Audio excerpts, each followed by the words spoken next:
Hi friends, welcome to my channel. ఈరోజు video ఏంటంటే దొండకాయ పచ్చడి అయితే చేస్తున్నాను. దానికోసం గ్యాస్ మీద ఒక మూకుడు పెట్టేసుకొని వేడైన తర్వాత వేరుశెనగ గుళ్ళు వేసుకొని వేగనిచ్చుకోవాలి.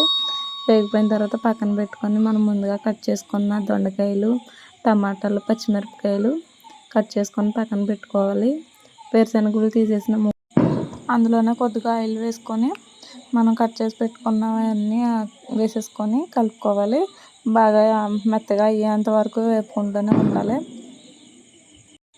ఇలా అన్నీ ఒకసారి కాకుండా విడివిడిగా కూడా వేపుకోవచ్చు. నేనైతే అన్నీ కలిపేసి వేపేస్తున్నాను. ఇలా మెత్తగా ఉడికేంత వరకు ఫ్రై చేసుకుంటూ ఉండాలి. ఇలా జాయిగా స్లోగా వేగిన తర్వాత ఈ విధంగా అయిన తర్వాత కొద్దిగా చల్లారాక మనమైతే మిక్సీ పట్టేసుకుంటే సరిపోతుంది. దాంట్లో కొద్దిగా సాల్ట్ వేసుకొని నీళ్ళు కొంచెం వేసుకోవాలి, ఎక్కువ వేసుకోకుండా మిక్సీ పట్టుకోవాలి.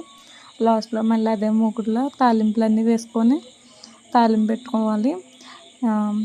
ఈ పచ్చడి అనేది తాలింపు లేకపోతే అసలు బాగోదు. తాలింపే టేస్ట్ వస్తుంది దీంట్లోనూ. పచ్చడి అయితే రెడీ అయిపోయింది. ఈ పచ్చడి కొత్తిమీర పచ్చడికి ఏమాత్రం తీసిపోదు.